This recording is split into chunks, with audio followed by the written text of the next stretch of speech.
हरि शरणं हरि शरणं हरि शरणं हरि शरणं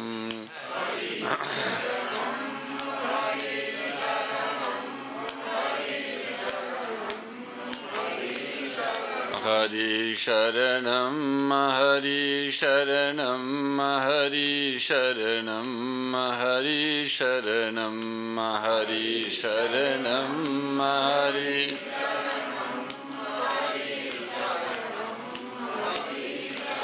हरि शरणं हरि शरणं हरि शरणं हरि शरणं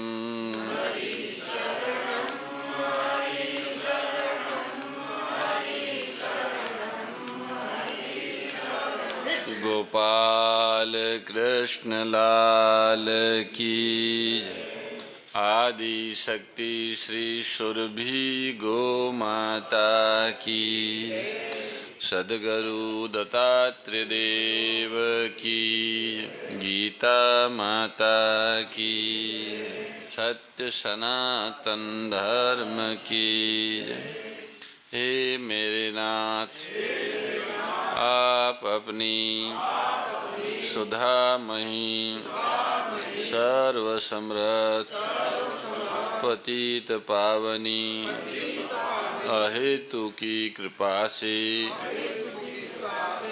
दुखी प्राणियों के हृदय में त्याग का बल एवं सुखी प्राणियों के हृदय में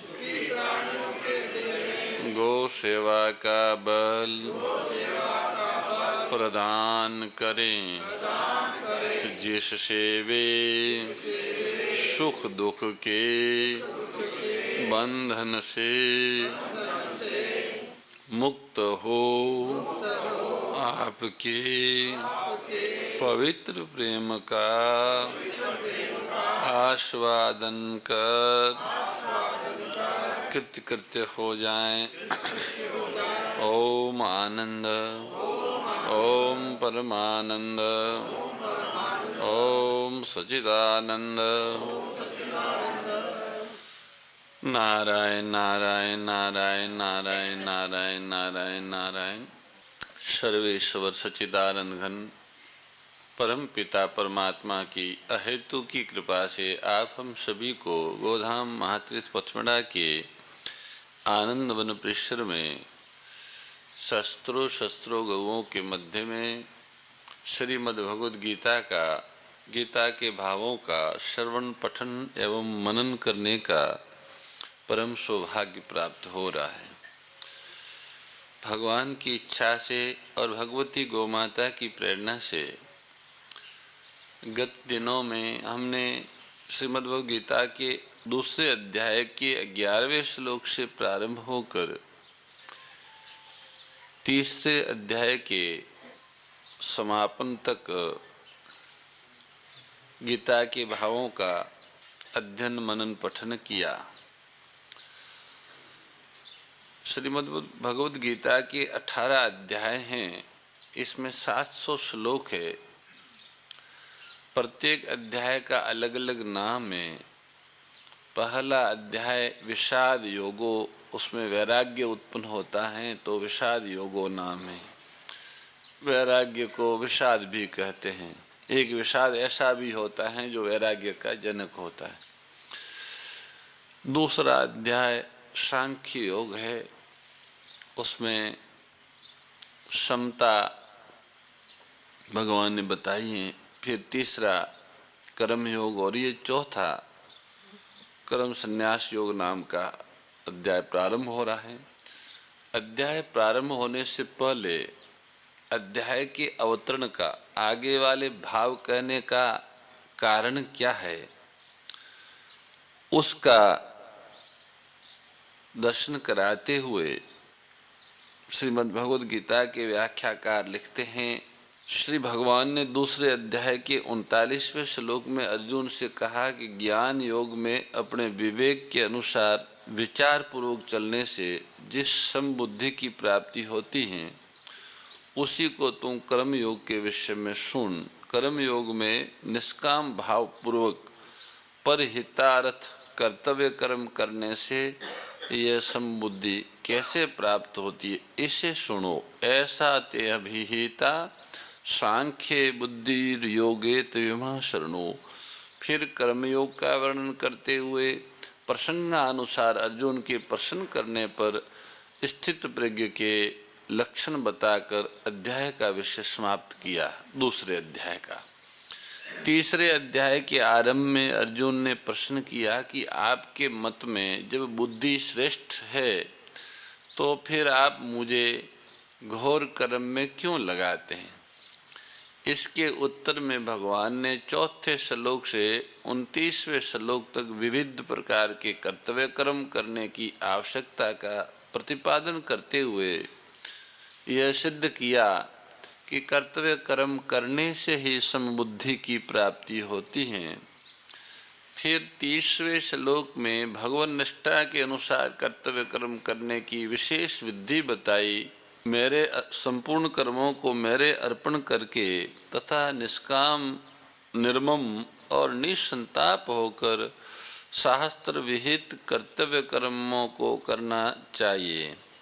कर्तव्य कर्म करने की इस विधि को अपना मत कहते हुए भगवान ने 31वें 32वें श्लोकों में अन्वय और व्यतिरेक विधि से अपने इस विधि निषेधात्मक अपने इस मत की पुष्टि की तथा 35वें श्लोक में इस विधि के पालन पर विशेष जोर देते हुए कहा कि अपने कर्तव्य का पालन करते हुए मरना भी श्रेष्ठकर है। स्वधर्मे निधनम श्रेय।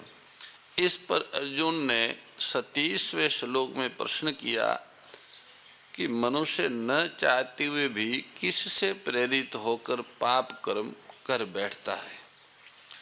इसके उत्तर में भगवान ने कामना को ही सारे पापों अनर्थों का हेतु बताकर अंत में काम रूप शत्रु को मार डालने की आज्ञा दी। यद्यपि तीसरे अध्याय के 37वें श्लोक से भगवान लगातार उपदेश दे रहे हैं, तथापि 43वें श्लोक में अर्जुन के प्रश्न का उत्तर समाप्त होने पर महर्षि वेदव्यास जी तीसरे अध्याय की समाप्ति कर देते हैं और नया चौथा अध्याय प्रारंभ कर देते हैं।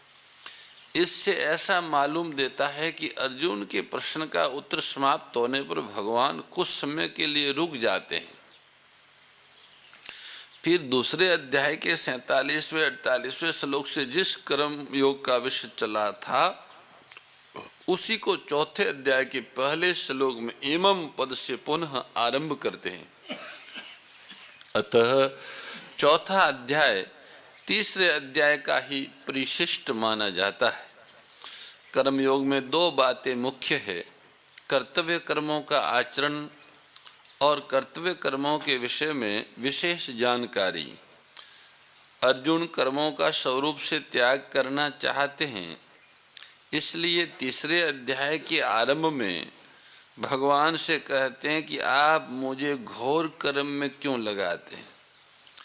तीसरे अध्याय में तो भगवान अनेक प्रकार से कर्तव्य कर्मों के आचरण की आवश्यकता पर विशेष जोर देते हैं और साथ ही कर्मयोग को समझने की तात्विक बातें भी कहते हैं, परंतु इस चौथे अध्याय में कर्मयोग की तात्विक बातों को समझने पर विशेष जोर देते हुए कर्तव्य कर्मों का पालन करना आवश्यक बताते हैं।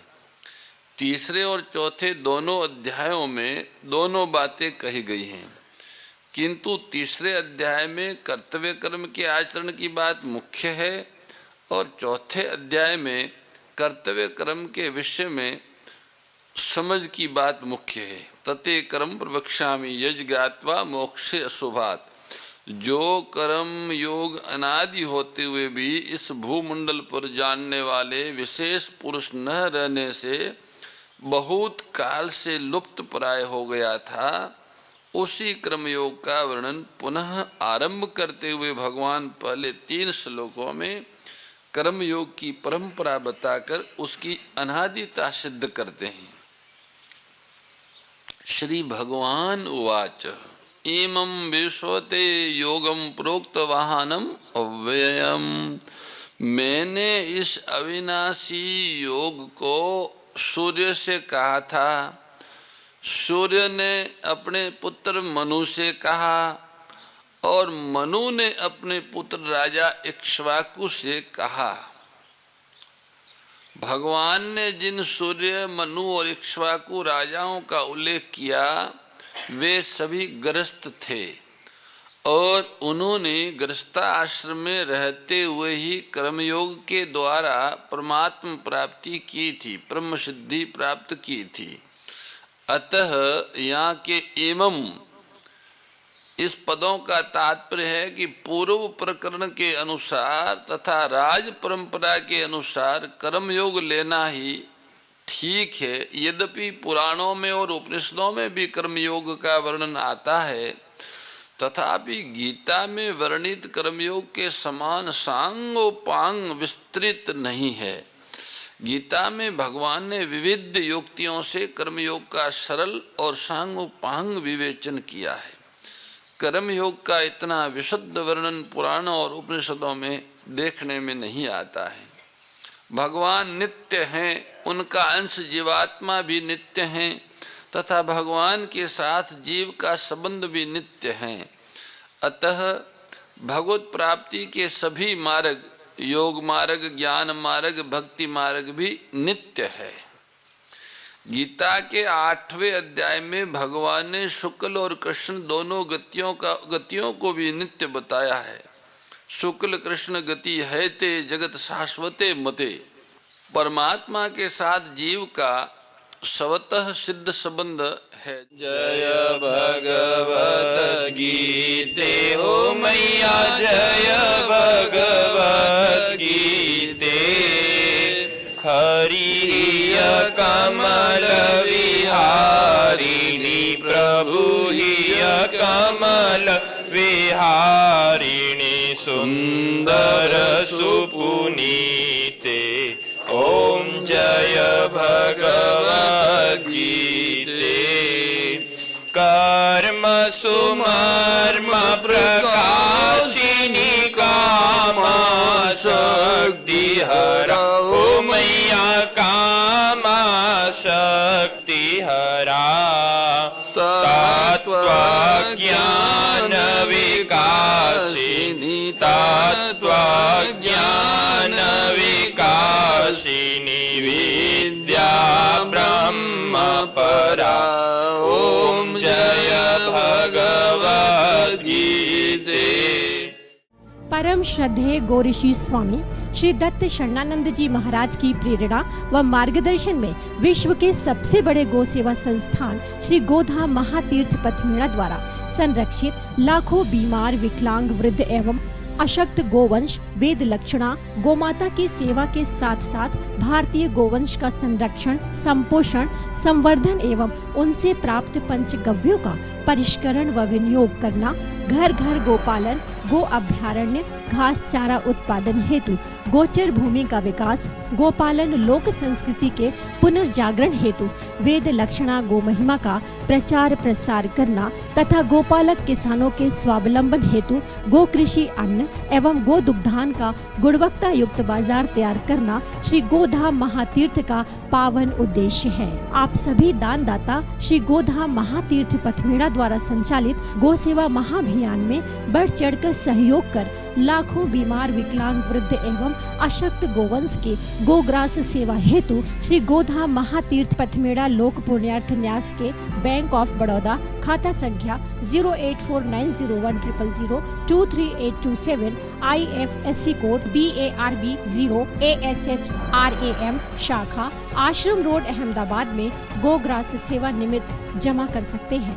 अधिक जानकारी के लिए संपर्क करें 7742093179 7665059999 7073000151।